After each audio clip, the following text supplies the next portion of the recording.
Olá! O vídeo de hoje é sobre um tema que eu não falo muito aqui, que é ciúme. E mais especificamente, se a gente pode trabalhar juntos enquanto casal para lidar com o ciúme que aparece na relação. Importante a gente lembrar que apesar do que modelos novos de relação trazem, o ciúme é um sentimento perfeitamente humano. O ciúme é o medo de perder uma coisa, uma experiência que a gente gosta muito, ou de ter que dividir com alguém. Não necessariamente está ligado à insegurança, pode ter diversas outras fontes. Nem sempre precisa evoluir para alguma coisa catastrófica, agressiva, como a gente já ouviu falar. E nem sempre precisa ser algo super invasivo, e desrespeitoso com a outra pessoa. Acredite ou não, muitas pessoas que sentem ciúme sofrem com isso, não queriam estar sentindo isso, ou queriam encontrar formas mais adaptativas de demonstrar isso. Porém, elas não conseguem. E normalmente, uma atitude que a gente pode ter nas relações quando a gente tá sendo a vítima dos ciúmes, ou tá sentindo ciúmes, ou ser muito crítico com a outra pessoa, ou ir se fechando e se retirando, né, quase que emocionalmente do relacionamento, ficando muito em silêncio, fazendo tratamento de silêncio, empurrando, evitando certos lugares, tendo cada vez menos interação com a pessoa que a gente gosta. E será que esse é o caminho? Você que tá me assistindo aí, quantas vezes ser muito crítico com os comportamentos da pessoa que tem ciúme ou que causam o seu ciúme, ou ficar em silêncio e se distanciar efetivamente funcionou? Eu imagino que não, muitas vezes, talvez. Levou a lugares onde vocês discutiam mais ou se distanciaram mais e que no fundo não é o que a gente quer. Se a gente sente ciúme porque a gente não quer perder alguma coisa e o nosso comportamento derivado do ciúme, a nossa reação acabar provocando situações da gente se distanciar, alguma coisa tá errada, né? Então a minha ideia aqui vamos pensar em como a gente, enquanto casal, pode lidar com uma situação de ciúme. Acho que a primeira coisa é a gente trabalhar para baixar a guarda. Quando houver uma situação de ciúmes, vamos tentar não ir para o mesmo lugar que a gente vai. De bufar, de fechar a cara, de fazer o que eu chamo de comentário facial. Às vezes eu não digo nada, mas meu rosto diz alguma coisa. De entrar para um tratamento de silêncio, ou de rapidamente já ir para algumas acusações. A gente não precisa fazer isso. Vamos tentar voltar umas casas.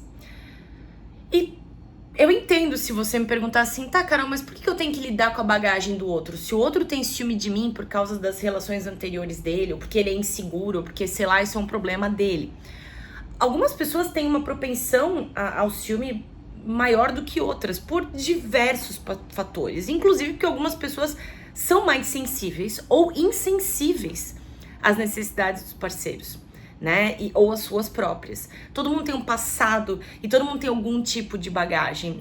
E os relacionamentos, eles vão exigir que a gente ajude o parceiro a carregar essa bagagem. E uma coisa que eu aprendi ficando mais velha, a gente vai ficando mais velha, é inevitável que a gente tenha mais bagagem. E às vezes a gente foca no passado do nosso parceiro de uma maneira muito injusta e covarde, porque essa pessoa não tem como voltar no tempo e fazer escolhas diferentes e mudar o que ela fez. As coisas são como elas foram. E é importante pensar por que o que aconteceu interfere tanto no meu relacionamento atual. Será que a gente fala muito disso e eu não queria que a gente falasse disso? Será que a gente não tá sabendo se comunicar a respeito dessas questões do passado e talvez uma terapia de casal possa ajudar a mediar o que tá incomodando?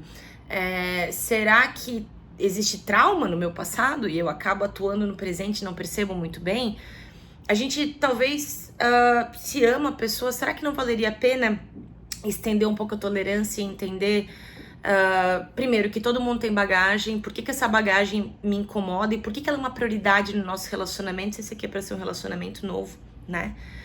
Uma outra coisa legal, talvez a gente devesse colocar a nossa atenção não tanto em estar certo, porque a maioria das discussões de casal que não tem sucesso são aquelas em que alguém tem que ganhar, alguém tem que ter razão. E não é sobre ter razão, é sobre a gente chegar no meio termo, é sobre a gente se comprometer um com o outro, com a relação, né? A gente deveria estar se comprometendo em fazer o outro se sentir mais acolhido, mais compreendido, mais seguro, mais validado, respeitado. Quando a gente critica ou minimiza o nosso parceiro, ou deixa o nosso parceiro falando sozinho, como é que você vai deixar ele, como é que você vai fazer ele se sentir? E como é que seria se fosse o contrário? Será que essa pessoa vai se sentir mais segura e mais próxima de mim? Às vezes a gente acaba tendo comportamentos de ciúme e a outra pessoa não tá fazendo nada pra isso e a gente vai afastando aquela pessoa. E vai piorando a nossa insegurança. E também vai piorando a insegurança dela. E vai causando conflitos no relacionamento que a gente não necessariamente precisava ter. Então, será que as nossas discussões, elas estão levando para o lugar que a gente queria que levasse? Outra coisa, eu acho que é importante cada um assumir a sua parcela de responsabilidade no relacionamento. Porque todo mundo tem. Às vezes a porcentagem de um é menor do que a de outro, ou maior do que a de outro, isso é um fato, ok? Mas é importante a gente validar que a gente é parte do problema, para que a gente possa ser parte da solução. Por exemplo, se você é uma pessoa que flerta com outras pessoas, se você é uma pessoa que é extremamente social ao ponto que gera algum desconforto, que mantém relacionamentos muito próximos com ex-relacionamentos ou ex-pessoas que já foram objeto de afeto, né? Você pode estar contribuindo de alguma maneira para o ciúme da sua parceria, né? E esse ciúme está resvalando em você. É importante reconhecer que essas escolhas que a gente faz de como a gente se relaciona com as pessoas, obviamente que não são a sua intenção machucar a sua parceria, mas que elas fazem mal pro seu relacionamento atual, né? E pode ser que o seu parceiro realmente se sinta ameaçado por um comportamento que é natural e genuíno e até ingênuo às vezes seu. E é importante conversar sobre isso. E aí você pode argumentar, Carol, mas não tenho direito de ser eu mesmo no meu relacionamento? Todo mundo tem o direito e deveria ser você mesmo. Acontece que quando a gente topa estar numa relação com uma pessoa, a gente precisa estar disposto a negociar. E eu não tô falando aqui negociar, abrir mão das coisas boas da vida, deixar de ser você mesmo. Por isso que relacionamentos dão muito trabalho. A gente deveria conversar sobre o que a gente precisa numa relação, sobre o que a gente quer e não quer, o que é e não é negociável, com muito mais frequência do que a gente faz, né? O objetivo do relacionamento deveria ser uma gangorra saudável, fluida, né? E é o nosso trabalho no relacionamento encontrar uma forma de fazer isso acontecer da melhor maneira possível. Eu não sei se vai acontecer sempre, mas deveria ser, né? A gente espera fazer negociações efetivas que tenham resultados duradouros. E não quer dizer que isso vai ser para sempre, porque pessoas mudam, né? Então, por exemplo, digamos que você valoriza muito, muito, muito a sua liberdade. Inclusive a liberdade de ser uma pessoa que flerta, que é próxima de ex-relacionamentos, que tem comportamentos, às vezes em rede social, que são muito desconfortáveis. Eu não tô falando aqui de comportamentos absurdos, mas muito desconfortáveis. E você valoriza fazer o que você quiser fazer. Mas relacionamentos que há um compromisso real um com o outro envolvem liberdade com respeito, com compaixão, com segurança. Isso pode significar reavaliar coisas que a gente considera liberdade. Será que isso que eu tô vivendo agora não é tão legal, não vale tanto uma chance e o risco, que talvez eu deixe isso aqui um pouco mais de lado? O que são essas amizades em detrimento dessa relação aqui? Não é o mesmo que se isolar, mas vai ser uma coisa ou outra, uma pessoa ou outra. Você faz uma escolha consciente de, eu quero viver isso aqui da melhor maneira possível. Talvez valha a pena eu abrir mão de algumas coisas. E às vezes, também querer a liberdade total pode significar ter a liberdade total, mas ficar completamente sozinho. E um sozinho sem propósito. Eu vou ter todos esses amigos, eu vou ter todas essas conexões com ex-pessoas, mas essas pessoas estão levando as suas vidas. E você tá só muito livre para fazer coisas, mas para quê? Talvez a gente possa pensar no conceito de liberdade de outra maneira, né? Será que você conseguiria experimentar a liberdade dentro de um relacionamento com compromisso? Né? Será que você conseguiria experimentar a liberdade com completa honestidade, com uma profundidade muito maior, com um senso de segurança muito mais profundo, muito mais estável, muito mais satisfatório, e acumular benefícios mútuos?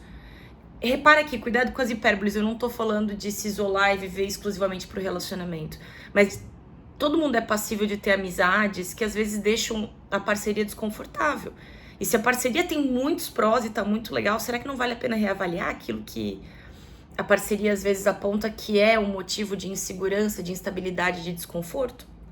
Cuidado também para não botar no mesmo patamar ciúme e insegurança, né? Se a gente começa a taxar o nosso parceiro como neurótico, como inseguro, enfim, né, incompetente nesse aspecto, só vai deixar ele mais ansioso e com mais ciúme. E, inclusive, vai gerar uma situação defensiva onde ele sente que não consegue se expressar, né?